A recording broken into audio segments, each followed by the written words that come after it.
Hello ವೀಕ್ಷಕರೇ, ನಮಸ್ಕಾರ. ತಮ್ಮೆಲ್ಲರಿಗೂ ಮತ್ತೊಮ್ಮೆ ಭಾಗ್ಯ ಟಿವಿಗೆ ಸ್ವಾಗತ ಸುಸ್ವಾಗತ ಕೋರ್ತಾ ಇದ್ದೀವಿ. ಭಾಗ್ಯ ಮತ್ತು ಗಿರೀಶ್. ಸ್ನೇಹಿತರೆ, ಇವತ್ತಿನ ವಿಡಿಯೋದಲ್ಲಿ ಒಬ್ಬಟ್ಟು ತಟ್ಟೋದಕ್ಕೆ ಮುಖ್ಯವಾಗಿ ಬೇಕಾದಂಥ ಹಿಟ್ಟನ್ನು ಯಾವ ರೀತಿ ಕಲಿಸ್ಬೇಕು, ಯಾವೊಂದು ಪ್ರಮಾಣದಲ್ಲಿ ಯಾವೊಂದು ಹದದಲ್ಲಿ ಸಿದ್ಧ ಮಾಡ್ಕೋಬೇಕು ಅಂತ ತಿಳಿಸ್ಕೊಡ್ತಾ ಇದ್ದೀವಿ. ಹಾಗೆ ಬನ್ನಿ ಈಗ ಒಬ್ಬಟ್ಟು ತಟ್ಟೋದಕ್ಕೆ ಬೇಕಾದಂಥ ಹಿಟ್ಟನ್ನು ಸಿದ್ಧ ಮಾಡೋಣ. ಒಬ್ಬಟ್ಟನ್ನು ತಟ್ಕೊಳ್ಳೋದಕ್ಕೆ ಬೇಕಾದಂಥ ಹಿಟ್ಟನ್ನು ಸಿದ್ಧ ಮಾಡೋದಕ್ಕೋಸ್ಕರ ಮೊದಲಿಗೆ ಇಲ್ಲೊಂದು ಬಟ್ಲನ್ನ ತೊಗೊಂಡಿದ್ವಿ. ಬಟ್ಲಿಗೆ ನೀರನ್ನು ಹಾಕೋಬೇಕಾಗತ್ತೆ. ನಾವಿಲ್ಲಿ 1/4 ಲೀಟ್ರಷ್ಟು ನೀರನ್ನು ತೊಗೊಂಡಿದ್ದೀವಿ. ನೋಡೋಣ ಎಷ್ಟು ನೀರು ಹಿಡಿಸುತ್ತೆ ಅಂತ. ಮೊದಲಿಗೆ ಒಂದು 200 ml ನಷ್ಟು ನೀರನ್ನ ಹಾಕ್ಕೊಂಡಿದ್ದೀವಿ. ಹಾಗೆ ತಾವಿಲ್ಲಿ ನೋಡ್ತಾ ಇರ್ಬೋದು, ಸ್ವಲ್ಪ ಅರಿಶಿಣದ ಪುಡಿನೂ ಸಹ ಹಾಕ್ಕೊಳ್ತಾ ಇದ್ದೀವಿ. ಹಾಗೆ ಚಿಟಿಕೆಯಷ್ಟು ಸ್ವಲ್ಪನೇ ಸ್ವಲ್ಪ ಉಪ್ಪನ್ನು ಸಹ ಹಾಕಿ, ಉಪ್ಪು ಮತ್ತು ಅರಿಶಿಣದ ಪುಡಿ ಚೆನ್ನಾಗಿ ನೀರಿನ ಜೊತೆ ಬೆರೆಯೋ ಹಾಗೆ ಮಿಕ್ಸ್ ಮಾಡ್ಕೋಬೇಕು. ಈ ರೀತಿಯಾಗಿ ಮಿಕ್ಸ್ ಮಾಡಿದ ನಂತರ 2 ಕಪ್ ಅಳತೆಯ ಚಿರೋಟಿ ರವೆನ ಹಾಕ್ಕೊಳ್ತಾ ಇದ್ದೀವಿ. ಈ ಮತ್ತೊಂದು ಕಪ್ನ ರವೆನೂ ಸಹ ಹಾಕ್ಕೊಳ್ತಾ ಇದ್ದೀವಿ. ಒಟ್ಟಾರೆಯಾಗಿ 2 ಕಪ್ಪಷ್ಟು ರವೆ ಹಾಕ್ಕೊಳ್ತಾ ಇದ್ದೀವಿ. ಇದಕ್ಕೆ ಚಿರೋಟಿ ರವೆನೇ ಸೂಕ್ತವಾದದ್ದು, ಬೇರೆ ರವೆನ ಬಳಸೋಕೆ ಹೋಗಬೇಡಿ. ಈಗ ನೀರಿನ ಜೊತೆ ರವೆ ಚೆನ್ನಾಗಿ ಬೆರೆಯೋ ಹಾಗೆ ಮಿಕ್ಸ್ ಮಾಡ್ಕೋಬೇಕು. ಮೊದಲಿಗೆ ರವೆನ ಚೆನ್ನಾಗಿ ಮಿಕ್ಸ್ ಮಾಡ್ಕೋಬೇಕು. ತದನಂತರ ಮೈದಾ ಹಿಟ್ಟನ್ನು ಹಾಕಿ ಮತ್ತೊಮ್ಮೆ ಮಿಕ್ಸ್ ಮಾಡ್ಕೋಬೇಕಾಗತ್ತೆ. ಈ ರೀತಿ ಒಬ್ಬಟ್ಟಿಗೆ ಅಥವಾ ಚಪಾತಿಗೆ ಯಾವುದೇ ಒಂದು ಹಿಟ್ಟನ್ನು ಕಲಿಸ್ಬೇಕಾದ್ರೆ ಸ್ವಲ್ಪ ತಾಳ್ಮೆ ಅಗತ್ಯ. ಬಹಳ ನಿಧಾನಕ್ಕೆ ನಾಜೂಕಾಗಿ ಚೆನ್ನಾಗಿ ನಾವು ಇದನ್ನೆಲ್ಲ ಕಲಿಸ್ಕೋಬೇಕು. ಈಗ ಇನ್ನೂ ಸ್ವಲ್ಪ ನೀರು ಹಾಕಿ ಮತ್ತೆ ಕಲಿಸ್ತಾ ಇದ್ದೀವಿ. ಈಗ ಇಲ್ಲಿ ತಾವು ನೋಡ್ತಾ ಇರ್ಬೋದು, ರವೆ ಬಹಳ ಚೆನ್ನಾಗಿ ನೀರಿನ ಜೊತೆ ಬೆರೆತು ಈ ಒಂದು ಹದಕ್ಕೆ ಕಲಿಸ್ಕೊಂಡಿದ್ದೀವಿ. ಒಟ್ಟಾರೆಯಾಗಿ 250 ml ಅಂದರೆ 1/4 ಲೀಟ್ರಷ್ಟು ನೀರನ್ನು ಹಾಕಿ ಕಲಸಾಯಿತು. ಈಗ ಮೈದಾ ಹಿಟ್ಟನ್ನು ಹಾಕಿ ಕಲಿಸ್ಕೋಬೇಕಾಗತ್ತೆ. ಈಗ ಇಲ್ಲಿ 1 ಕಪ್ ಅಳತೆಯ ಮೈದಾ ಹಿಟ್ಟನ್ನು ಹಾಕ್ಕೊಳ್ತಾ ಇದ್ದೀವಿ. ಮೈದಾ ಹಿಟ್ಟನ್ನು ಸೇರಿಸಾದ ನಂತರ ರವೆ ಜೊತೆ ಚೆನ್ನಾಗಿ ಬೆರೆಸಬೇಕು. ನೀರನ್ನು ಸೇರಿಸೋದಕ್ಕೆ ಮೊದಲೇ ಚೆನ್ನಾಗಿ ಬೆರೆಸಬೇಕು. ತದನಂತರ ಸ್ವಲ್ಪನೇ ನೀರು ಹಾಕಿ ಕಲಿಸ್ಕೋಬೇಕಾಗತ್ತೆ. ಈ ಒಂದು ಅದಕ್ಕೆ ಮೈದಾ ಹಿಟ್ಟನ್ನು ಮಿಕ್ಸ್ ಮಾಡಿದ ನಂತರ ಈಗ ಸ್ವಲ್ಪ ನೀರನ್ನು ಹಾಕ್ಕೊಳ್ಳೋಣ. ಮೊದಲೇ ಹೇಳಿದಾಗೆ ಈ ರೀತಿಯಾದಂಥ ಹಿಟ್ಟನ್ನು ಕಲಿಸ್ಬೇಕಾದ್ರೆ ನೀರು ಒಮ್ಮೆಲೆ ಹಾಕಬಾರ್ದು. ಸ್ವಲ್ಪನೇ ಬೇಕಾದಷ್ಟು ನೀರನ್ನು ಹಾಕಿ ಹದ ಬರೋವರೆಗೂ ನೋಡಿಕೊಂಡು ಕಲಿಸ್ಬೇಕಾಗತ್ತೆ. ಸ್ವಲ್ಪ ಗಟ್ಟಿಯಾದರೂ ಪರವಾಗಿಲ್ಲ, ಮತ್ತೆ ನೀರು ಸೇರಿಸ್ಬೋದು. ಆದರೆ ತುಂಬ ತೆಳುವಾಗಿಬಿಟ್ರೆ ಮತ್ತೆ ಅದನ್ನು ಹದಕ್ಕೆ ತರೋದಕ್ಕೆ ಸ್ವಲ್ಪ ಶ್ರಮ ಆಗುತ್ತೆ. ಟೋಟಲಾಗಿ ಎಷ್ಟು ಅಳತೆಯ ನೀರನ್ನು ಬಳಸಿದ್ದೀವಿ ಈ ಒಂದು ಹಿಟ್ಟನ್ನು ಕಲಿಸೋದಕ್ಕೆ ಅಂತ ಪೂರ್ತಿಯಾಗಿ ಕಲಿಸಿದ ಮೇಲೆ ಹೇಳ್ತೀನಿ. ನಾವು ಸರಿಸುಮಾರು ಒಟ್ಟಾರೆಯಾಗಿ 300 ml ನಷ್ಟು ನೀರನ್ನು ಹಾಕ್ಕೊಂಡಿದ್ದೀವಿ.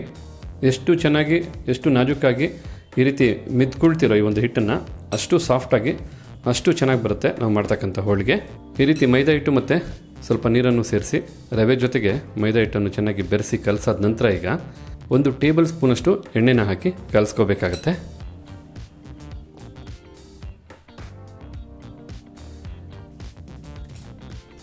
ಎಣ್ಣೆನೂ ಸಹ ಒಟ್ಟಿಗೆ ಹಾಕಿ ಕಲಿಸ್ಬಾರ್ದು. 2 ರಿಂದ 3 ಬಾರಿ 1 ಟೇಬಲ್ ಸ್ಪೂನು ಎಣ್ಣೆನ ಹಾಕಿ ಕಲಿಸ್ಬೇಕಾಗತ್ತೆ. ತಾವು ನೋಡ್ತಾ ಇರ್ಬೋದು, ಎಣ್ಣೆ ಹಾಕಿ ಚೆನ್ನಾಗಿ ಕಲಸಾದ ನಂತರ ಎಣ್ಣೆ ಎಲ್ಲ ಚೆನ್ನಾಗಿ ಹೀರ್ಕೊಂಡಿದೆ. ಮತ್ತೆ ಈಗ 1 ಟೇಬಲ್ ಸ್ಪೂನಷ್ಟು ಎಣ್ಣೆನ ಹಾಕ್ಕೊಳ್ಳೋಣ. ಈ ರೀತಿ ಎಣ್ಣೆ ಹಾಕಿ ಮತ್ತೆ ಚೆನ್ನಾಗಿ ಕಲಿಸ್ಬೇಕಾಗತ್ತೆ. ಎಷ್ಟು ಸಾಧ್ಯವಾಗುತ್ತೋ ಅಷ್ಟು ಎಣ್ಣೆನ ಕೂಡಿಸ್ಬೇಕು. ಅಂದರೆ ಈ ರೀತಿ ಚೆನ್ನಾಗಿ ಮಿಕ್ಸ್ ಮಾಡಿ ಕಲಿಸ್ಕೋಬೇಕು. ಆಗ ಈ ಹಿಟ್ಟು ಒಬ್ಬಟ್ಟು ತಟ್ಟೋದಕ್ಕೆ ಬಹಳ ಉಪಯೋಗಕ್ಕೆ ಬರುತ್ತೆ, ಅಷ್ಟೇ ಈಸಿ ಆಗುತ್ತೆ. ಈ ರೀತಿ ಚೆನ್ನಾಗಿ ಕಲಸಾದ ನಂತರ ಈಗ ಇದು ಕಂಪ್ಲೀಟಾಗಿ ಮುಳುಗುವಷ್ಟು ಎಣ್ಣೆನ ಸುರಿಬೇಕಾಗತ್ತೆ. ಇದ್ರ ಮೇಲೆ ಆಲ್ರೆಡಿ ನಾವು ನೀರು ಮತ್ತು ಎಣ್ಣೆನೆಲ್ಲ ಹಾಕಿ ಚೆನ್ನಾಗಿ ಕಲಸಿರೋದ್ರಿಂದ ಇದ್ರ ಮೇಲೆ ಎಣ್ಣೆ ಹಾಕಿದಾಗ ನೀಟಾಗಿ ಎಣ್ಣೆನ ಅಬ್ಸರ್ವ್ ಮಾಡ್ಕೊಳ್ಳುತ್ತೆ. ಎಷ್ಟು ಬೇಕೋ ಅಷ್ಟು ಎಣ್ಣೆಯಲ್ಲಿ ಚೆನ್ನಾಗಿ ನೆನೆಯುತ್ತೆ ಅಷ್ಟೇ. ನಂತರ ನೀವು ಒಬ್ಬಟ್ಟು ತಟ್ಕೊಳ್ಳೋದಕ್ಕೆ ಬಹಳ ಹೆಲ್ಪ್ ಆಗುತ್ತೆ. ಬನ್ನಿ ಈಗ ಎಣ್ಣೆನ ಹಾಕ್ಕೊಳ್ಳೋಣ.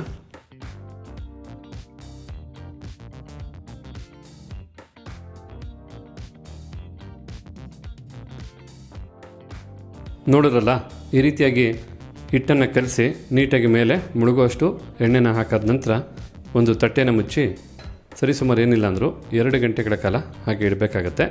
2 ಗಂಟೆ ಇದೇ ಥರ ಇಟ್ಟರೆ ತುಂಬ ಚೆನ್ನಾಗಿ ಹಿಟ್ಟು ಹೊಂದ್ಕೊಳ್ಳುತ್ತೆ ಒಬ್ಬಟ್ಟು ಮಾಡೋದಕ್ಕೆ, ಅಂದರೆ ಒಬ್ಬಟ್ಟು ತಟ್ಟೋದಕ್ಕೆ ಹೆಲ್ಪ್ ಆಗುತ್ತೆ. ಇದು 2 ಗಂಟೆಗಳ ಕಾಲ ಚೆನ್ನಾಗಿ ನೆನೆಯಲಿ. ತದನಂತರ ಯಾವ ರೀತಿ ಹಿಟ್ಟನ್ನು ಉಪಯೋಗಿಸಿ ಒಬ್ಬಟ್ಟು ತಟ್ಟೋದು ಅಂತ ನೋಡೋರಂತೆ. ಈಗಿಲ್ಲಿ ಸರಿಸುಮಾರು ಏನಿಲ್ಲ ಅಂದರೂ ಒಂದು 2 ಗಂಟೆಗಳ ಕಾಲ ಎಣ್ಣೆಯಲ್ಲಿ ಒಬ್ಬಟ್ಟು ಮಾಡೋದಕ್ಕೆ ಕಲಸಿ ಇಟ್ಟಂಥ ಹಿಟ್ಟನ್ನು ನೀಟಾಗಿ ನೆನೆಸ್ಕೊಂಡಿದ್ದೀವಿ. ಈಗ ಹೆಚ್ಚುವರಿ ಇರ್ತಕ್ಕಂಥ ಎಣ್ಣೆನ ಮತ್ತೊಂದು ಬಟ್ಲಿಗೆ ಹಾಕ್ಕೋಬೇಕಾಗತ್ತೆ.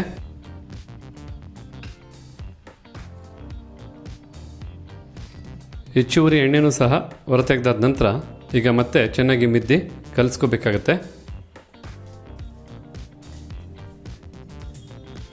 ನೋಡ್ತಾ ಇದ್ದೀರಲ್ಲ ಎಷ್ಟು ಚೆನ್ನಾಗಿ ಸಿದ್ಧವಾಗಿದೆ ಇಲ್ಲಿ ಒಬ್ಬಟ್ಟು ತಟ್ಟೋದಕ್ಕೆ ಬೇಕಾದಂಥ ಹಿಟ್ಟು ಅಂತೇಳಿ. ನೋಡಿದ್ರಾ ಎಷ್ಟು ಪ್ರೆಸ್ ಮಾಡಿದ್ರು ಮತ್ತೆ ಹೇಗೆ ಉಬ್ಬಿ ಬರ್ತಾ ಇದೆ ಅಂತ. ಈ ಒಂದು ಹದಕ್ಕೆ ಹಿಟ್ಟನ್ನು ಕಲಿಸ್ಕೊಂಡ್ರೆ ಖಂಡಿತ ಒಬ್ಬಟ್ಟು ಮಾಡೋದಕ್ಕೆ ಸಹಾಯ ಆಗುತ್ತೆ.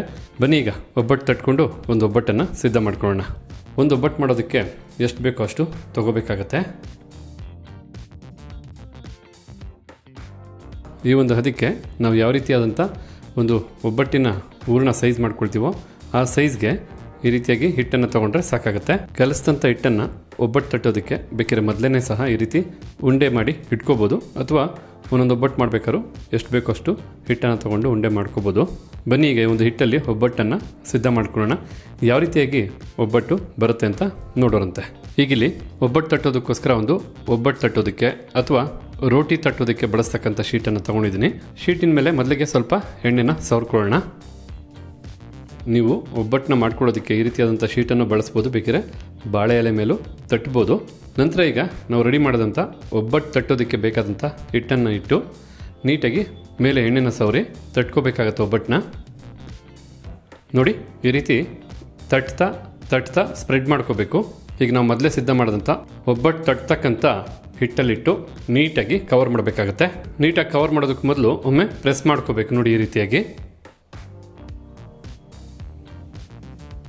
ನಂತರ ಕಂಪ್ಲೀಟಾಗಿ ಈ ರೀತಿ ಮುಚ್ಚಬೇಕಾಗತ್ತೆ.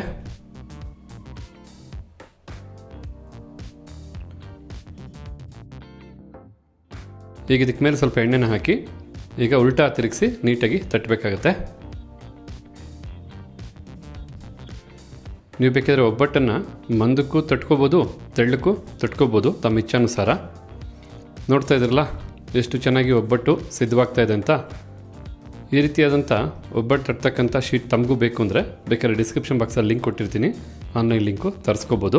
ಒಬ್ಬಟ್ಟು ತಟ್ಟಬೇಕಾದ್ರೆ ಆದಷ್ಟು ಎಡ್ಜಲ್ಲಿ ಮೈದಾ ಇಲ್ಲದೆ ಇರೋ ಹಾಗೆ ನೋಡ್ಕೋಬೇಕು. ಮುಖ್ಯವಾಗಿ ಹೂರಣ ಎಲ್ಲ ಕಡೆಗೂ ಸ್ಪ್ರೆಡ್ ಆಗಬೇಕು. ಆ ರೀತಿ ಮಾಡಿಕೊಂಡ್ರೆ ಸಾಕು. ಬನ್ನಿ ಈಗ ನೀಟಾಗಿ ಒಬ್ಬಟ್ಟನ್ನು ಬೇಯಿಸ್ಕೊಳ್ಳೋಣ. ನೋಡ್ಕೊಳ್ಳೋರಂತೆ ಯಾವ ರೀತಿಯಾಗಿ ಒಬ್ಬಟ್ಟನ್ನು ಸುಡೋದು ಅಂತ. ಒಬ್ಬಟ್ಟನ್ನ ಸಿದ್ಧ ಮಾಡೋದಕ್ಕೋಸ್ಕರ ಈಗ ಇಲ್ಲೊಂದು ಹೆಂಚನ್ನು ಬಿಸಿ ಮಾಡ್ಕೊಂಡಿದ್ದೀವಿ. ಈಗ ಬಿಸಿಯಾದಂಥ ಹೆಂಚಿನ ಮೇಲೆ ತಟ್ಟಂಥ ಒಬ್ಬಟ್ಟನ್ನು ಹಾಕ್ಕೊಳ್ಳೋಣ.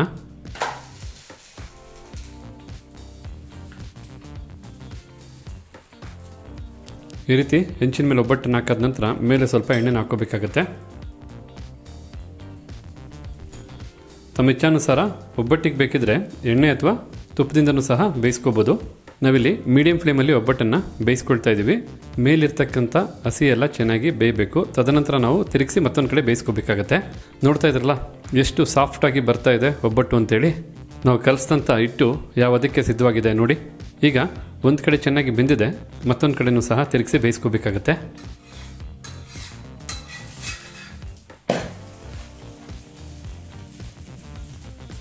ನೋಡ್ತಾ ಇದ್ರಲ್ಲ ಒಬ್ಬಟ್ಟು ಎಷ್ಟು ಚೆನ್ನಾಗಿ ಉಬ್ಬಿದೆ, ಎಷ್ಟು ಸಾಫ್ಟಾಗಿ ಬಂದಿದೆ ಅಂತ. ಈ ರೀತಿ ಒಬ್ಬಟ್ಟು ಮಾಡಿ ತಿಂದ್ರಂತೂ ಒಂದು ತಿನ್ನೋ ಜಾಗದಲ್ಲಿ 4-5 ಒಬ್ಬಟ್ಟನ್ನು ತಿಂತಾರೆ, ಅದಂತೂ ಗ್ಯಾರಂಟಿ. ಈಗ ಮತ್ತೊಂದು ಕಡೆನೂ 1 ನಿಮಿಷಗಳ ಕಾಲ ನೀಟಾಗಿ ಒಬ್ಬಟ್ಟನ್ನು ಬೇಯಿಸಾಯಿತು. ಬನ್ನಿ ಹೊರತೆಗೆನ ಒಬ್ಬಟ್ಟನ್ನು. ನೋಡ್ತಾ ಇದ್ರಲ್ಲ ಎಷ್ಟು ಸೊಗಸಾಗಿ ಸಿದ್ಧವಾಗಿದೆ ಒಬ್ಬಟ್ಟು ಅಂತಂದರೆ ನೋಡ್ತಾ ಇದ್ದರೆ ತಿನ್ನಬೇಕು ಅಂತ ಆಸೆ ಆಗುತ್ತೆ. ಒಂದು ತಿನ್ನೋ ಜಾಗದಲ್ಲಿ 4 ಒಬ್ಬಟ್ಟು ತಿಂತಾರೆ. ಈ ರೀತಿ ಏನಾದ್ರು ಒಬ್ಬಟ್ಟು ಮಾಡಿಬಿಟ್ರೆ ಖಂಡಿತ ಬಿಸಿ ಇರಬೇಕಾದ್ರೇ ಇದಕ್ಕೆ ಸ್ವಲ್ಪ ತುಪ್ಪನ ಸೇರಿಸಿ ಸವಿತಾ ಇದ್ದರೆ ಅದರ ರುಚಿಯ ಸವಿ ಮಜಾನೇ ಬೇರೆ. ಹಾಗೆ ನೋಡ್ಕೊಂಡ್ರಲ್ಲ ಯಾವ ರೀತಿಯಾಗಿ ಒಬ್ಬಟ್ಟಿಗೆ ಬೇಕಾದಂಥ ಹಿಟ್ಟನ್ನು ಕಲಸಿ ಬಹಳ ಸಾಫ್ಟ್ ಆದಂಥ ಒಬ್ಬಟ್ಟನ್ನು ತಯಾರು ಮಾಡೋದು ಅಂತ.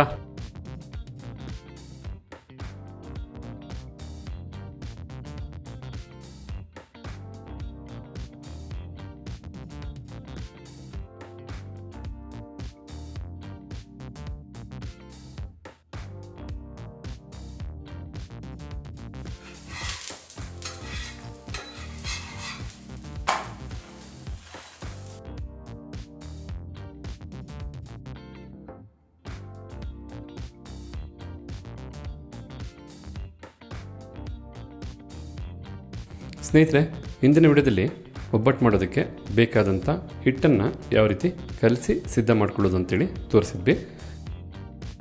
ಒಬ್ಬಟ್ಟು ಮಾಡೋದಕ್ಕೆ ಬೇಕಾದಂಥ ಬೇಳೆ ಹೂರಣನ ಯಾವ ರೀತಿ ಮಾಡೋದು ಅಂತ ತಿಳಿಸ್ಕೊಡ್ತಾ ಇದ್ವಿ. ಒಬ್ಬಟ್ಟನ್ನು ಹಲವಾರು ಬೇಳೆಗಳನ್ನ ಉಪಯೋಗಿಸಿ ಮಾಡ್ತಾರೆ, ಆದರೆ ಇವತ್ತು ನಾವು ಮುಖ್ಯವಾಗಿ ಒಬ್ಬಟ್ಟು ಮಾಡೋದಕ್ಕೆ ತೊಗರಿ ಬೇಳೆನ ಉಪಯೋಗಿಸಿ ಮಾಡ್ತಾ ಇರೋದ್ರಿಂದ ತೊಗರಿ ಬೇಳೆಯ ಹೂರಣ ಯಾವ ರೀತಿ ಸಿದ್ಧ ಮಾಡ್ಕೊಳ್ಳೋದು ಅಂತ ನೋಡ್ಕೊಳ್ಳೋಣ. ಒಬ್ಬಟ್ಟಿಗೆ ಬೇಕಾದಂಥ ಹೂರಣ ಸಿದ್ಧ ಮಾಡೋದಕ್ಕೋಸ್ಕರ ಮೊದಲಿಗೆ ಒಂದು ಬಾಣಲಿನ ಸ್ಟವ್ ಮೇಲಿಟ್ಟು ನಂತರ ಬಾಣಲಿಗೆ ಸರಿಸುಮಾರು ಏನಿಲ್ಲ ಅಂದರೂ 2 ಲೀಟ್ರಷ್ಟು ನೀರನ್ನು ಹಾಕ್ಕೊಳ್ತಾ ಇದ್ದೀವಿ. ಈ ರೀತಿ 2 ಲೀಟ್ರಷ್ಟು ನೀರನ್ನು ಬಾಣಲಿಗೆ ಸೇರಿಸಾದ ನಂತರ ಸ್ಟವನ್ನು ಹಚ್ಚಿ ನೀರನ್ನು ಚೆನ್ನಾಗಿ ಬಿಸಿ ಮಾಡ್ಕೋಬೇಕಾಗತ್ತೆ. ನೀರು ಸ್ವಲ್ಪ ಚೆನ್ನಾಗಿ ಬಿಸಿ ಆಗಲಿ. ಬಿಸಿ ಆದ ನಂತರ ಈ ನೀರಲ್ಲಿ ಬೇಳೆನ ಬೇಯಿಸಬೇಕಾಗತ್ತೆ. ನೀರು ಸ್ವಲ್ಪ ಎಕ್ಸ್ಟ್ರಾನೇ ಹಾಕ್ಕೊಂಡಿದ್ದೀವಿ, ಯಾಕೆಂದರೆ ಬೇಳೆ ಬೆಂದು ಉಳಿದಂಥ ನೀರಿಂದ ಒಬ್ಬಟ್ಟಿನ ಸಾರು ಮಾಡ್ಕೋಬೋದು. ಹೀಗಿಲ್ಲಿ ನೀರು ಬಿಸಿಯಾಗಿದೆ. ಈ ರೀತಿ ನೀರು ಚೆನ್ನಾಗಿ ಬಿಸಿ ಆದ ನಂತರ 2 ಕಪ್ ಅಳತೆಯ ತೊಗರಿ ಬೇಳೆನ ಸೇರಿಸಬೇಕಾಗತ್ತೆ. ಬೇಳೆನ ಬಿಸಿನೀರಿಗೆ ಸೇರಿಸೋದಕ್ಕೂ ಮೊದಲು ನೀಟಾಗಿ ಬೇಳೆನ ತೊಳ್ಕೊಬೇಕಾಗತ್ತೆ. ಬೇಳೆ ತೊಳೆಯೋದಕ್ಕೋಸ್ಕರ ಈ ರೀತಿಯಾದಂಥ ಒಂದು ಬಟ್ಲನ್ನ ತೊಗೊಂಡು 2 ಕಪ್ ಅಳತೆಯ ತೊಗರಿ ಬೇಳೆನ ಬಟ್ಲಿಗೆ ಹಾಕೊಳ್ಳೋಣ. ನಂತರ ಬೇಳೆ ಮುಳುಗುವಷ್ಟು ನೀರನ್ನು ಹಾಕಿ ನೀಟಾಗಿ ಬೇಳೆನ 1 ರಿಂದ 2 ಬಾರಿ ತೊಳಿಬೇಕಾಗತ್ತೆ.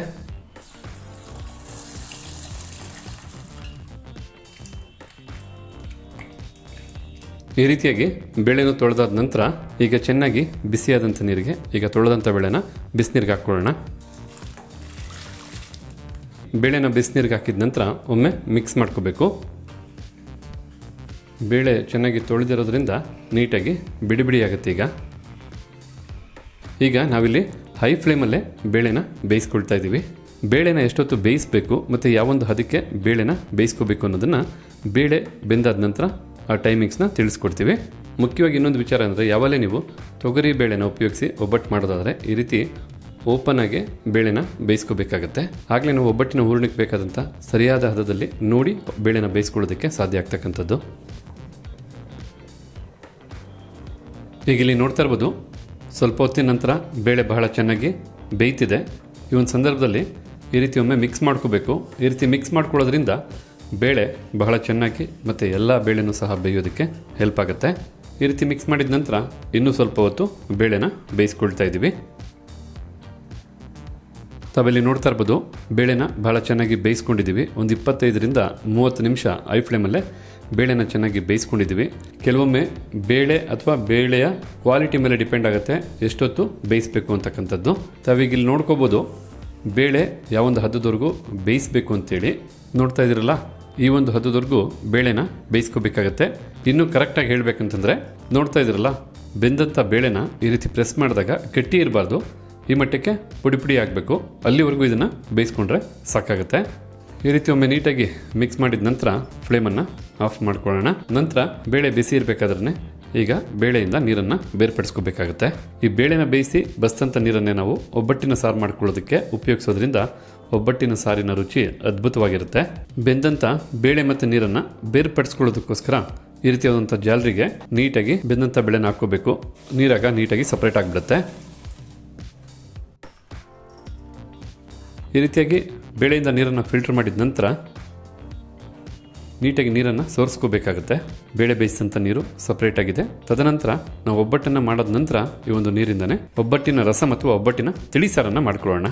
ಬೇಳೆನ ಚೆನ್ನಾಗಿ ಬೇಯಿಸಿ ಬೇಳೆ ಮತ್ತು ನೀರನ್ನು ಬೇರ್ಪಡಿಸಿದ ನಂತರ ಮತ್ತೊಂದು ಬಾಣಲಿಗೆ ನಾವೀಗ 2 ಕಪ್ ಅಳತೆಯ ಬೆಲ್ಲನ ಹಾಕ್ಕೊಳ್ತಾ ಇದ್ದೀವಿ. ಒಬ್ಬಟ್ಟಿನ ಬೇಳೆಯ ಹೂರಣ ಮಾಡೋದಕ್ಕೋಸ್ಕರ ಬೇಕಾದಂಥ ಪಾಕನ ಸಿದ್ಧ ಮಾಡ್ಕೋಬೇಕೀಗ. ಈ ರೀತಿ 2 ಕಪ್ ಅಳತೆಯ ಬೆಲ್ಲನ ಸೇರಿಸಾದ ನಂತರ 50 ml ನಷ್ಟು ನೀರನ್ನು ಹಾಕಬೇಕಾಗತ್ತೆ. ಬೆಲ್ಲ ಕರಗೋದಕ್ಕೆ ಸಹಾಯ ಆಗಲಿ ಅಂತ ಸ್ಟವನ್ನು ಹಚ್ಚಿ ಮೀಡಿಯಂ ಫ್ಲೇಮಲ್ಲೇ ಬೆಲ್ಲನ ಕರಗಿಸ್ಕೋಬೇಕಾಗತ್ತೆ. ನೀರನ್ನು ಹಾಕಿರೋದ್ರಿಂದ ಒಮ್ಮೆ ಈ ರೀತಿ ಕದಡ್ಕೋಬೇಕಾಗತ್ತೆ, ಬೆಲ್ಲ ಕರಗೋದಕ್ಕೆ ಹೆಲ್ಪ್ ಆಗೋ ಹಾಗೆ. ಒಂದು 5 ನಿಮಿಷ ಬೇಕಾಗ್ಬೋದು ಬೆಲ್ಲ ನೀಟಾಗಿ ಕರಗಿ ಪಾಕ ಸಿದ್ಧ ಆಗೋದಕ್ಕೆ. ಈಗ ಇಲ್ಲಿ ತಾವು ನೋಡ್ತಾ ಇರ್ಬೋದು, 6-7 ನಿಮಿಷ ಆದಮೇಲೆ ನೀಟಾಗಿ ಬೆಲ್ಲ ಕರಗಿದೆ. ಈ ಒಂದು ಹದಕ್ಕೆ ಬೆಲ್ಲದ ಪಾಕ ಸಿದ್ಧ ಆಗಿದೆ. ಈ ಸಂದರ್ಭದಲ್ಲಿ 4 ಏಲಕ್ಕಿ ಕಾಯಿನ ತೊಗೊಂಡು ಮೇಲೆ ಸಿಪ್ಪೆ ತೆಗೆದು ಏಲಕ್ಕಿ ಕಾಯಿ ಬೀಜನ ಮಾತ್ರ ಹಾಕ್ಕೊಳ್ತಾ ಇದ್ದೀವಿ. ನಂತರ 2 ಕಪ್ ಅಳತೆಯ ತುರಿದಂಥ ತೆಂಗಿನಕಾಯಿ ತುರಿ ಅಥವಾ ಒಂದು ಕಂಪ್ಲೀಟ್ ಆದಂಥ ತೆಂಗಿನಕಾಯಿನ ತುರಿದು ಪಾಕಕ್ಕೆ ಹಾಕೋಬೇಕಾಗತ್ತೆ. ಒಬ್ಬಟ್ಟಿಗೆ ಬೇಳೆ ಎಷ್ಟು ರುಚಿ ಕೊಡುತ್ತೋ ಈ ತೆಂಗಿನಕಾಯಿ ತುರಿ ಸಹ ಅಷ್ಟೇ ರುಚಿ ಕೊಡುತ್ತೆ. ಈ ರೀತಿ ತೆಂಗಿನಕಾಯಿ ತುರಿನೂ ಹಾಕಾದ ನಂತರ ಮಿಕ್ಸ್ ಮಾಡಿ ಒಂದು 2 ನಿಮಿಷ ಪಾಕದಲ್ಲಿ ಬಿಸಿ ಮಾಡಿಕೊಂಡ್ರೆ ಸಾಕಾಗುತ್ತೆ. ತುಂಬ ಚೆನ್ನಾಗಿ ತೆಂಗಿನಕಾಯಿ ಪಾಕದ ಜೊತೆ ಹೊಂದ್ಕೊಂಡ್ಬಿಡುತ್ತೆ. ತೆಂಗಿನಕಾಯಿ ತುರಿ ಸೇರಿಸಾದ ನಂತರ ಪಾಕದಲ್ಲಿ ಸ್ವಲ್ಪ ಚೆನ್ನಾಗಿ ಬಿಸಿ ಮಾಡಿಕೊಡಿ. ತುರಿದಂಥ ತೆಂಗಿನಕಾಯಲ್ಲಿರ್ತಕ್ಕಂಥ ಹಸಿ ಅಂಶ ಕಂಪ್ಲೀಟಾಗಿ ಹೋದ್ರೇ ನೀವು ಒಬ್ಬಟ್ಟು ಮಾಡಿದ ನಂತರ 1 ದಿನ 2 ದಿನ ಇಟ್ಟರು ಒಬ್ಬಟ್ಟು ನೀಟಾಗಿ ಹಾಗೆ ಇರುತ್ತೆ. ನೀವೇನಾದ್ರು ಚೆನ್ನಾಗಿ ಬಿಸಿ ಮಾಡ್ಕೊಳ್ಳಿಲ್ಲ ಅಂದರೆ ಒಬ್ಬಟ್ಟು ಬಹಳ ಬೇಗ ಹಾಳಾಗುತ್ತೆ, ತಿನ್ನೋದಕ್ಕಾಗಲ್ಲ. ಈ ರೀತಿ 1 ನಿಮಿಷ ಚೆನ್ನಾಗಿ ಮಿಕ್ಸ್ ಮಾಡಿ ಮತ್ತೆ 1 ನಿಮಿಷ ನೀಟಾಗಿ ಬಿಸಿ ಮಾಡಿಕೊಂಡ್ರೆ ಸಾಕಾಗುತ್ತೆ. ಸ್ವಲ್ಪ ಬಿಸಿ ಆಗಲಿ. ತದನಂತರ ನಾವು ಮೊದಲೇ ಬೇಯಿಸಿದಂಥ ಬೇಳೆನ ಹಾಕ್ಕೋಬೇಕಾಗತ್ತೆ. ಈಗ ತಾವು ನೋಡ್ತಾ ಇರ್ಬೋದು, ತೆಂಗಿನಕಾಯಿ ತುರಿನೂ ಸೇರಿಸಾದ ನಂತರ ನೀಟಾಗಿ 2 ನಿಮಿಷ ಬಿಸಿ ಮಾಡ್ಕೊಂಡಾಯಿತು. ಈ ಒಂದು ಸಂದರ್ಭದಲ್ಲಿ ಮೊದಲೇ ಬೆಂದಂಥ ಬೇಳೆನ ಹಾಕ್ಕೊಳ್ತಾ ಇದ್ದೀವಿ. ನೋಡ್ತಾ ಇರ್ಬೋದು ತಾವು, ಬೇಳೆನಲ್ಲಿ ನೀರಂಶ ಒಂಚೂರು ಇಲ್ಲ. ಈ ರೀತಿ ನೀಟಾಗಿ ನೀರನ್ನು ಸೋರಿಸ್ಕೊಂಡು ತದನಂತರ ಬೇಳೆನ ಹಾಕ್ಕೋಬೇಕು, ಮರಿಬೇಡಿ. ಬೇಳೆನೂ ಬಾಣಲೆಗೆ ಹಾಕಾದ ನಂತರ ಚೆನ್ನಾಗಿ ಮಿಕ್ಸ್ ಮಾಡ್ಕೋಬೇಕು. ಬೆಲ್ಲದ ಪಾಕದ ಜೊತೆ ಬೇಳೆ ಚೆನ್ನಾಗಿ ಬೆರಿಬೇಕು.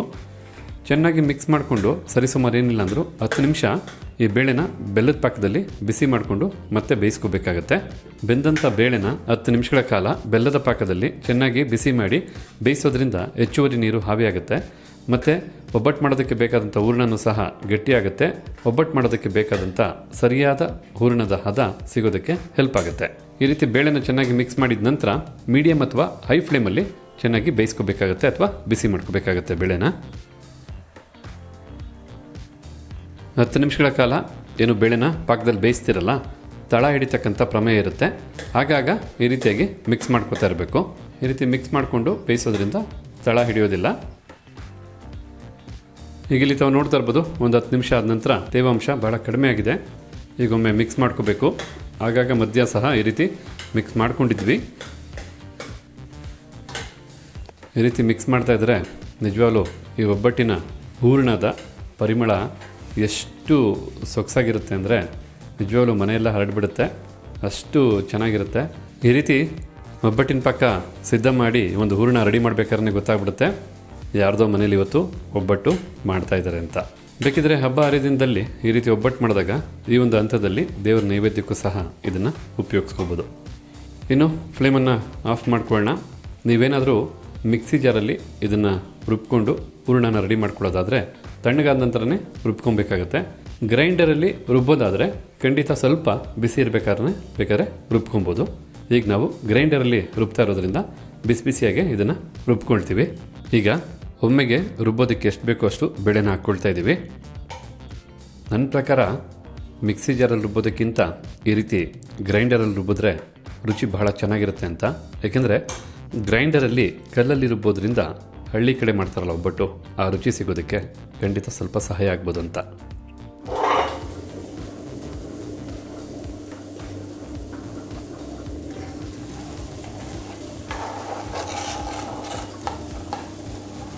ನೋಡ್ತಾನೆ ಬೇಳೆನ ರುಬ್ಬಾಯಿತು. 2 ರಿಂದ 3 ನಿಮಿಷ ಸಾಕು ಈ ರೀತಿಯಾಗಿ ಗ್ರೈಂಡರಲ್ಲಿ ಬೇಳೆನ ರುಬ್ಕೊಳ್ಳೋದಕ್ಕೆ. ನೋಡ್ತಾ ಇದ್ರಲ್ಲ ಒಬ್ಬಟ್ಟಿಗೆ ಬೇಕಾದಂಥ ಹೂರಣ ಎಷ್ಟು ಗಟ್ಟಿಯಾಗಿ ಎಷ್ಟು ಚೆನ್ನಾಗಿ ಸಿದ್ಧವಾಗಿದೆ ಅಂತ. ಈ ಒಂದು ಹದಕ್ಕೆ ರುಬ್ಕೊಂಡ್ರೆ ಸಾಕಾಗುತ್ತೆ. ಇನ್ನುಳಿದಂಥ ಬೇಳೆನೂ ಇದೇ ಅದಕ್ಕೆ ನೀಟಾಗಿ ರುಬ್ಕೊಂಡು ಒಂದು ಬಟ್ಲಿಗೆ ಹಾಕ್ಕೊಳ್ತೀವಿ.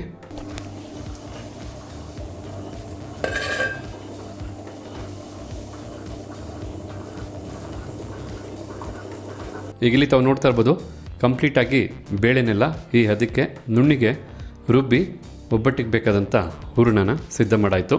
ಈಗ ಒಂದು ಒಬ್ಬಟ್ಟು ಮಾಡೋದಕ್ಕೆ ಎಷ್ಟು ಬೇಕೋ ಅಷ್ಟು ಹೂರಣನ ತೊಗೊಂಡು ಉಂಡೆ ಮಾಡಿ ಮೊದಲೇ ಸಿದ್ಧ ಮಾಡಿ ಇಟ್ಕೋಬೇಕಾಗತ್ತೆ. ನೋಡ್ಕೊಳ್ಳಿ ಒಂದು ಒಬ್ಬಟ್ಟಿಗೆ ಎಷ್ಟು ಹೂರಣ ಬೇಕಾಗುತ್ತೆ ಅಂತ.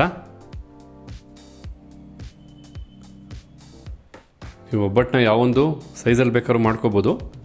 ಬಟ್ ಈ ರೀತಿಯಾಗಿ ಕೈ ತುಂಬ ಹೂರಣನ ಉಂಡೆ ಮಾಡಿಕೊಂಡ್ರೆ ಒಂದು ಒಬ್ಬಟ್ಟು ಮಾಡೋದಕ್ಕೆ ಬೇಕಾದಂಥ ಹೂರಣ ಕರೆಕ್ಟಾಗಿರುತ್ತೆ. ಹೂರಣನ ಎಷ್ಟು ಚೆನ್ನಾಗಿ ಉಂಡೆ ಕಟ್ಕೊಂಡಿದ್ದೀವಿ, ಕೈಗೂ ಸಹ ಅಂಟ್ತಾ ಇಲ್ಲ, ಕರೆಕ್ಟಾಗಿ ಉಂಡೆನೂ ಸಹ ಸಿದ್ಧವಾಗಿದೆ. ಈ ಒಂದು ಹದಕ್ಕೆ ಹೂರಣ ಕರೆಕ್ಟಾಗಿ ಸಿದ್ಧಪಡಿಸ್ಕೊಂಡ್ರೆ ಖಂಡಿತ ಮಾಡ್ತಕ್ಕಂಥ ಒಬ್ಬಟ್ಟು ಕರೆಕ್ಟಾಗಿ ಬರುತ್ತೆ. ರುಚಿನೂ ಸಹ ಬಹಳ ಚೆನ್ನಾಗಿ ಹದವಾಗಿರುತ್ತೆ. ಹಾಗಿದ್ರೆ ಈ ಹೂರಣನ ಉಪಯೋಗಿಸಿ ಯಾವ ರೀತಿಯಾಗಿ ಒಂದು ಒಬ್ಬಟ್ಟು ಮಾಡ್ಬೋದು ಅಂತ ನೀಟಾಗಿ ನೋಡ್ಕೊಂಬಿಡಿ.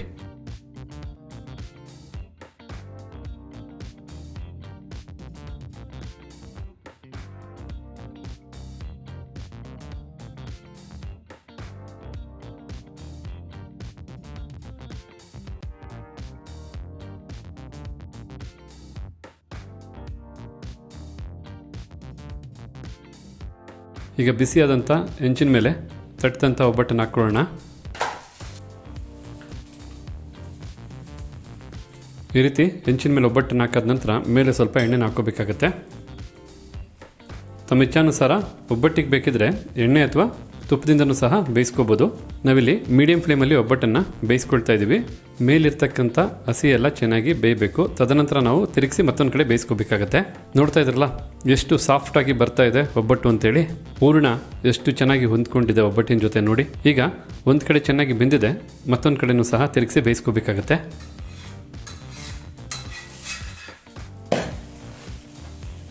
ನೋಡ್ತಾ ಇದ್ರಲ್ಲ ಎಷ್ಟು ಫ್ಲಫಿಯಾಗಿ ಉಬ್ಬಿದೆ ಅಂತೇಳಿ ಒಬ್ಬಟ್ಟು.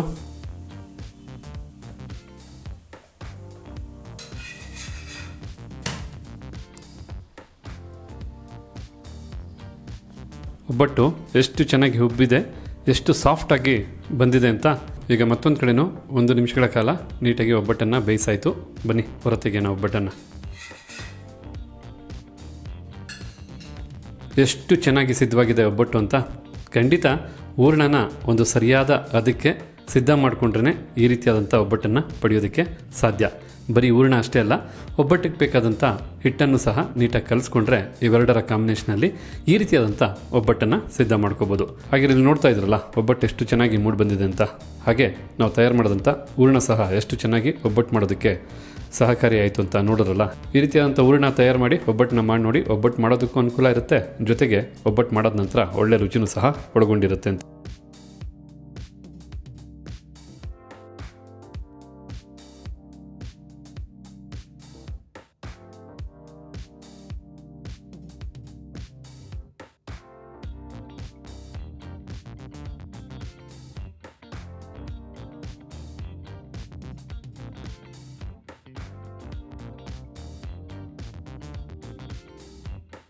ಒಬ್ಬಟ್ಟಿಗೆ ಬೇಕಾದಂತಹ ಕಾಯಿ ಹಾಲನ್ನ ಯಾವ ರೀತಿ ಮಾಡೋದು ಅಂತ ತಿಳಿಸ್ಕೊಡ್ತಾ ಇದೀವಿ. ಬಹಳ ಸಿಂಪಲ್ ಆದ ರೆಸಿಪಿ, ಅಷ್ಟೇ ರುಚಿಕರವಾದಂತ ರೆಸಿಪಿ. ಹೇಳ್ಬೇಕಂದ್ರೆ ಒಬ್ಬಟ್ಟು ಸಿಹಿಯಾಗಿರುತ್ತೆ, ಆ ಸಿಹಿಗೆ ಮತ್ತಷ್ಟು ಸಿಹಿ ಕೊಡ್ತಕ್ಕಂಥದ್ದು ಈ ಒಬ್ಬಟ್ಟಿನ ಕಾಯಿ ಹಾಲು. ಹಾಗೆ ಬನ್ನಿ ಈಗ ಒಬ್ಬಟ್ಟಿನ ಕಾಯಿ ಹಾಲು ಮಾಡೋದಕ್ಕೆ ಶುರು ಮಾಡೋಣ. ಒಬ್ಬಟ್ಟಿನ ಕಾಯಿ ಹಾಲು ಮಾಡೋದಕ್ಕೋಸ್ಕರ ಮೊದಲಿಗೆ ಒಂದು ಚಿಕ್ಕ ಕಡಾಯಿನ ಬಿಸಿ ಮಾಡ್ಕೊಳ್ತಾ ಇದೀವಿ. ನಂತರ ಬಿಸಿಯಾದಂಥ ಕಡಾಯಿಗೆ 1 ಟೇಬಲ್ ಸ್ಪೂನ್ ಅಷ್ಟು ಗಸಗಸೆನ ಹಾಕಿ ಒಂದು 30 ಸೆಕೆಂಡು ಬಿಸಿ ಮಾಡಿಕೊಂಡ್ರೆ ಸಾಕಾಗುತ್ತೆ. ಈ ರೀತಿಯಾಗಿ ಗಸಗಸೆನ 30 ಸೆಕೆಂಡ್ಗಳ ಕಾಲ ಬಿಸಿ ಮಾಡಿದ ನಂತರ ಈಗ ಇಲ್ಲೊಂದು ಮಿಕ್ಸಿ ಜಾರ್ನ ತೊಗೊಂಡಿದ್ದೀವಿ. ನಂತರ ಮಿಕ್ಸಿ ಜಾರ್ಗೆ 1 ಕಪ್ ಅಳತೆಯ ತುರಿದಂಥ ತೆಂಗಿನಕಾಯಿ ತುರಿನ ಹಾಕ್ಕೊಳ್ತಾ ಇದ್ದೀವಿ. ಹಾಗೆ ಕಡಾಯಲ್ಲಿ ಹುರಿದಂಥ ಗಸಗಸೆನೂ ಸಹ ಹಾಕಿ ನಂತರ 2 ಟೇಬಲ್ ಸ್ಪೂನ್ ಅಷ್ಟು ಹುರಿಗಡಲೆನೂ ಹಾಕಿ 2 ಏಲಕ್ಕಿ ಕಾಯಿನೂ ಹಾಕಿ ಈಗ ಇದನ್ನೆಲ್ಲ ನುಣ್ಣಿಗೆ ರುಬ್ಕೊಬೇಕಾಗತ್ತೆ. ಅದಕ್ಕೂ ಮೊದಲು ಸ್ವಲ್ಪ ನೀರನ್ನು ಸೇರಿಸ್ಕೋಬೇಕು. ಈ ರೀತಿ ಸ್ವಲ್ಪ ನೀರು ಸೇರಿಸಿದ್ರೆ ಸಾಕು. ಈಗ ಇದನ್ನ ನುಣ್ಣಿಗೆ ರುಬ್ಕೊಳ್ತಾ ಇದ್ದೀವಿ. ನುಣ್ಣಿಗೆ ರುಬ್ಬಾದ ನಂತರ ತಾವಿಲ್ಲಿ ನೋಡ್ತಾ ಇರ್ಬೋದು ತೆಂಗಿನಕಾಯಿ ಹಾಲು, ಅಂದ್ರೆ ಒಬ್ಬಟ್ಟಿನ ಕಾಯಿ ಹಾಲು ಮಾಡೋದಕ್ಕೆ ಬೇಕಾದಂತ ತೆಂಗಿನಕಾಯಿ ಹಾಲು ಸಿದ್ಧವಾಯ್ತು ಅಂತ ಹೇಳ್ಬೋದು. ಈ ಒಂದು ಅದಕ್ಕೆ ಬಹಳ ನುಣ್ಣಿಗೆ ರುಬ್ಕೊಂಡ್ರೆ ಸಾಕಾಗುತ್ತೆ. ಈ ರೀತಿ ಇದನ್ನೆಲ್ಲ ನುಣ್ಣಿಗೆ ರುಬ್ಬಾದ ನಂತರ ಈಗ ನಾವಿಲ್ಲೊಂದು ಚಿಕ್ಕ ಪಾತ್ರೆನ ತೊಗೊಂಡಿದ್ದೀವಿ. ನಾವು ಯಾವ ಪಾತ್ರೆಯಲ್ಲಿ ಕಾಯಿ ಹಾಲು ಮಾಡ್ಕೊಳ್ತೀವೋ ಅದೇ ಪಾತ್ರೆಗೆ ನುಣ್ಣಿಗೆ ರುಬ್ಬಿದಂಥ ತೆಂಗಿನಕಾಯಿ ಹಾಲನ್ನು ಹಾಕ್ಕೋಬೇಕಾಗತ್ತೆ. ನಂತರ 1/4 ಕಪ್ ಅಳತೆಯ ಬೆಲ್ಲನೂ ಹಾಕಾದ ನಂತರ 1.5 ಕಪ್ ಅಳತೆಯ ನೀರನ್ನು ಹಾಕಬೇಕಾಗತ್ತೆ. ನೀರನ್ನು ಡೈರೆಕ್ಟಾಗಿ ಪಾತ್ರೆಗೆ ಹಾಕ್ದಿರಾ ಮಿಕ್ಸಿ ಜಾರ್ಗೆ ಹಾಕಿ ತದನಂತರ ನಾವು ಪಾತ್ರೆಗೆ ಹಾಕ್ಕೊಳ್ತೀವಿ. ಅದ್ರ ಮೂಲಕ ಮಿಕ್ಸಿ ಜಾರಲ್ಲಿ ರುಬ್ಬಿದಂಥ ಎಕ್ಸ್ಟ್ರಾ ಇರತಕ್ಕಂಥ ತೆಂಗಿನಕಾಯಿ ಹಾಲೆಲ್ಲ ನೀರಿನ ಜೊತೆ ಬೆರೆತೋಗುತ್ತೆ.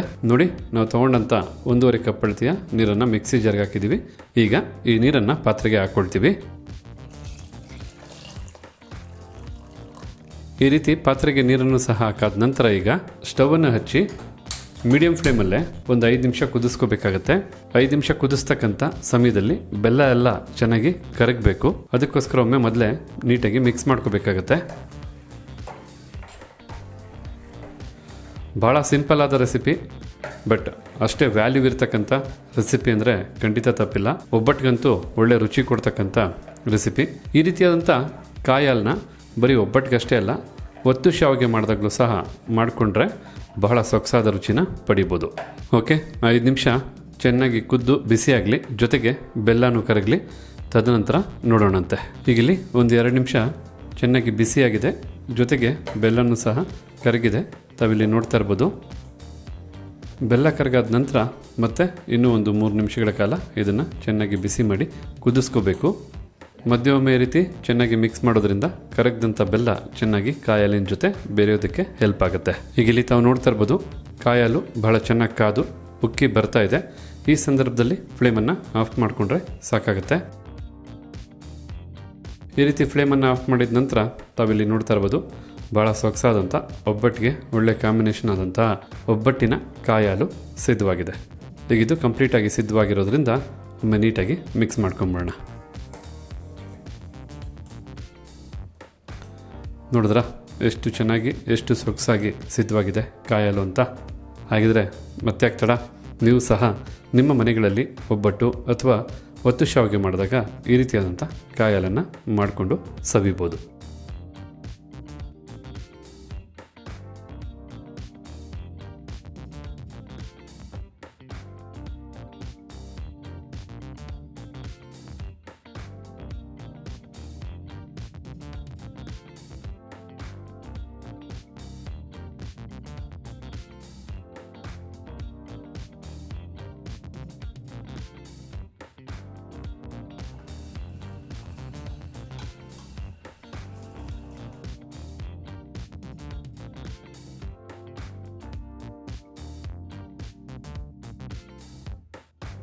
ಒಬ್ಬಟ್ಟಿನ ಸಾರು ಅಥವಾ ಒಬ್ಬಟ್ಟಿನ ತಿಳಿ ಸಾರನ್ನು ಯಾವ ರೀತಿ ಮಾಡೋದು ಅಂತ ತಿಳಿಸ್ಕೊಡ್ತಾ ಇದ್ದೀನಿ. ಬಹಳ ಸುಲಭವಾದಂಥ ರೆಸಿಪಿ, ಅಷ್ಟೇ ಈಸಿಯಾದಂಥ ರೆಸಿಪಿ. ಹಾಗೆ ಬನ್ನಿ ಒಬ್ಬಟ್ಟಿನ ಸಾರು ಮಾಡೋದಕ್ಕೆ ಶುರು ಮಾಡೋಣ. ಒಬ್ಬಟ್ಟಿನ ಸಾರು ಮಾಡೋದಕ್ಕೋಸ್ಕರ ಮೊದಲಿಗೆ 2 ಟೇಬಲ್ ಸ್ಪೂನಷ್ಟು ಜೀರಿಗೆನ ಒಂದು ಚಿಕ್ಕ ಕಡಾಯಿಗೆ ಹಾಕ್ಕೊಳ್ತಾ ಇದ್ದೀವಿ. ಹಾಗೆ 6ರಿಂದ 8 ಕಾಳು ಮೆಣಸು, ಜೊತೆಗೆ ಸ್ವಲ್ಪ ಮೆಂತ್ಯ ಕಾಳನ್ನು ಸಹ ಹಾಕಿ ಈಗ ಇದನ್ನೆಲ್ಲ ಹುರ್ಕೋಬೇಕಾಗತ್ತೆ. ಲೋ ಫ್ಲೇಮ್ನಲ್ಲೇ 1ರಿಂದ 2 ನಿಮಿಷ ಇದನ್ನೆಲ್ಲ ಬಿಸಿ ಮಾಡಿಕೊಂಡ್ರೆ ಸಾಕಾಗುತ್ತೆ. ನಾವು ಒಬ್ಬಟ್ಟಿನ ಸಾರನ್ನ ಮಾಡ್ತಾ ಇರೋದ್ರಿಂದ ಈ ಪದಾರ್ಥನೆಲ್ಲ ಹುರಿದು ಚೆನ್ನಾಗಿ ನಂತರ ಪುಡಿ ಮಾಡ್ಕೋಬೇಕಾಗತ್ತೆ. ಈಗ ಇಲ್ಲಿ ತಾವು ನೋಡ್ತಾ ಇರ್ಬೋದು ಇದನ್ನೆಲ್ಲ ಚೆನ್ನಾಗಿ ಹುರಿದಾಗಿದೆ, ಬಿಸಿಯಾಗಿ ಹೊಗೆ ಬರ್ತಾ ಇದೆ. ಈ ಸಂದರ್ಭದಲ್ಲಿ ಫ್ಲೇಮನ್ನು ಆಫ್ ಮಾಡಿಕೊಂಡು ಇದನ್ನು ಸ್ವಲ್ಪ ತಣ್ಣಗಾದ್ಮೇಲೆ ಬೇಕಿದ್ರೂ ಪುಡಿ ಮಾಡ್ಕೋಬೋದು ಅಥವಾ ತಕ್ಷಣಕ್ಕೂ ಬೇಕಿದ್ರೂ ಪುಡಿ ಮಾಡ್ಕೋಬೋದು. ಈಗ ಹುರಿದಂಥ ಪದಾರ್ಥನ ಒಂದು ಮಿಕ್ಸಿ ಜಾರ್ಗೆ ಹಾಕಿ ಬಹಳ ನುಣ್ಣಿಗೆ ಪುಡಿ ಮಾಡ್ಕೊಳ್ತಾ ಇದ್ದೀವಿ. ಈಗ ಇಲ್ಲಿ ನೋಡ್ತಾ ಇರ್ಬೋದು ಹುರಿದಾದ ನಂತರ ಜೀರಿಗೆ, ಮೆಂತ್ಯ, ಮೆಣಸನ್ನು ಬಹಳ ನುಣ್ಣಿಗೆ ಪುಡಿ ಮಾಡ್ಕೊಂಡಿದ್ದೀವಿ. ಎಷ್ಟು ಘಮ ಅಂತ ಪರಿಮಳ ಬರ್ತಾ ಇದೆ ಗೊತ್ತಾ. ಎನಿವೆ ಬನ್ನಿ ಈಗ ನೆಕ್ಸ್ಟ್ ಏನು ಮಾಡಬೇಕು ಅಂತ ನೋಡ್ಕೊಳ್ಳೋರಂತೆ.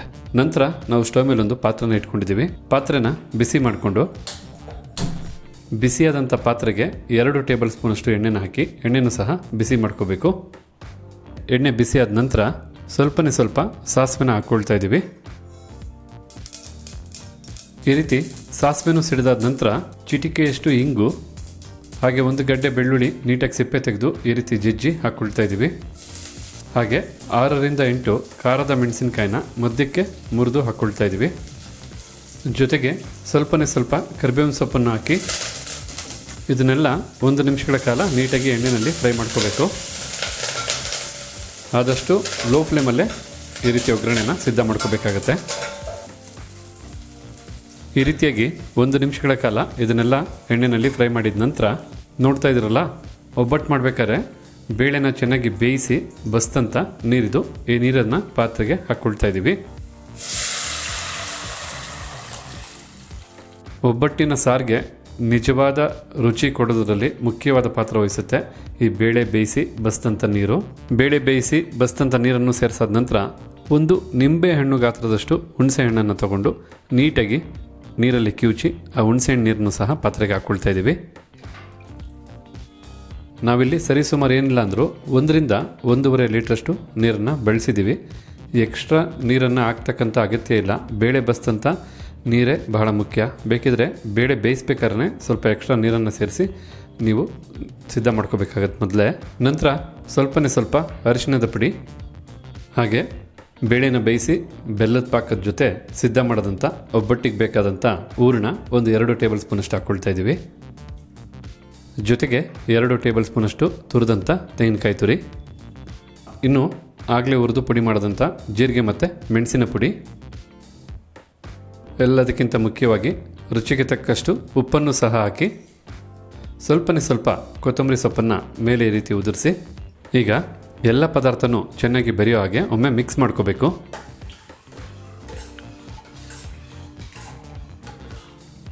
ಈ ರೀತಿ ಚೆನ್ನಾಗಿ ಮಿಕ್ಸ್ ಮಾಡಿದ ನಂತರ ಮೀಡಿಯಂ ಫ್ಲೇಮಲ್ಲಿ 10 ನಿಮಿಷಗಳ ಕಾಲ ಚೆನ್ನಾಗಿ ಕುದಿಸ್ಕೋಬೇಕಾಗತ್ತೆ. ಚೆನ್ನಾಗಿ ಕುದಿಸಾದ ನಂತರ ನಿಮಗೆ ಒಬ್ಬಟ್ಟಿನ ಸಾರು ಸೂಪರಾಗಿ ಸಿದ್ಧವಾಗಿಬಿಡುತ್ತೆ. ನೋಡೋಣ 10 ನಿಮಿಷ ಕುದ್ದಾದ ನಂತರ ಯಾವ ರೀತಿಯಾಗಿ ಸಾರು ಸಿದ್ಧವಾಗಿರುತ್ತೆ ಅಂತ. ಈಗ ಇಲ್ಲಿ ಒಂದು 5 ನಿಮಿಷ ಒಬ್ಬಟ್ಟಿನ ಸಾರು ಬಹಳ ಚೆನ್ನಾಗಿ ಕುದ್ದಿದೆ. ಈ ಸಂದರ್ಭದಲ್ಲಿ ಒಮ್ಮೆ ಮಿಕ್ಸ್ ಮಾಡ್ಕೋಬೇಕು. ಈ ರೀತಿಯಾಗಿ ಮಿಕ್ಸ್ ಮಾಡಿದ ನಂತರ ಉಳಿದಂಥ 5 ನಿಮಿಷ ಚೆನ್ನಾಗಿ ಸಾರನ್ನು ಕುದಿಸ್ಕೊಂಡ್ರೆ ಸಾಕಾಗುತ್ತೆ. ಓಕೆ, ಇಲ್ಲಿ 10 ನಿಮಿಷಗಳ ಕಾಲ ಚೆನ್ನಾಗಿ ಸಾರು ಕುದ್ದಾಗಿದೆ. ಈ ಒಂದು ಹದಕ್ಕೆ ಸಾರು ಚೆನ್ನಾಗಿ ಕುದ್ದಾದ ನಂತರ ಫ್ಲೇಮನ್ನು ಆಫ್ ಮಾಡ್ಕೊಳ್ಳೋಣ. ಫ್ಲೇಮನ್ನು ಆಫ್ ಮಾಡಿದ ನಂತರ ಫೈನಲ್ ಆಗಿ ಒಮ್ಮೆ ಮಿಕ್ಸ್ ಮಾಡಿಕೊಂಡ್ರೆ ಸಾಕಾಗುತ್ತೆ. ನೋಡ್ಕೊಂಡ್ರಲ್ಲ ಎಷ್ಟು ಸೊಗಸಾಗಿ, ಎಷ್ಟು ರುಚಿಯಾಗಿ, ಬಿಸಿ ಬಿಸಿಯಾಗಿ, ಬಹಳ ಸುಲಭವಾಗಿ ಒಬ್ಬಟ್ಟಿನ ಸಾರನ್ನು ಸಿದ್ಧ ಮಾಡ್ಬೋದು ಅಂತ.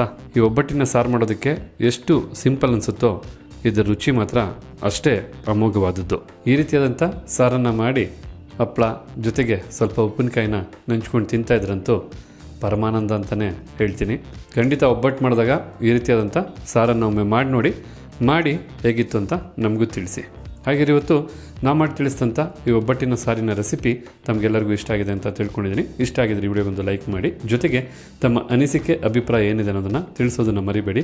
ಎಲ್ಲದಕ್ಕಿಂತ ಹೆಚ್ಚಾಗಿ ಬೇರೆಯವ್ರಿಗೂ ಹೆಲ್ಪ್ ಆಗೋ ಹಾಗೆ ಈ ವಿಡಿಯೋನ ಶೇರ್ ಮಾಡಿ ಅಂತ ಹೇಳ್ತಾ ತಮಗೆಲ್ಲರಿಗೂ ಧನ್ಯವಾದನ ಅರ್ಪಿಸ್ತಾ ಇದ್ದೀವಿ. ಭಾಗ್ಯ ಮತ್ತು ಗಿರೀಶ್. ಮತ್ತೊಂದು ಹೊಸ ವಿಡಿಯೋದಲ್ಲಿ ಹೊಸ ರೆಸಿಪಿ ಜೊತೆ ತಮ್ಮನ್ನ ಭೇಟಿ ಮಾಡ್ತೀವಿ. ಅಲ್ಲಿಯವರೆಗೂ ನಮಸ್ಕಾರ ವೀಕ್ಷಕರೇ.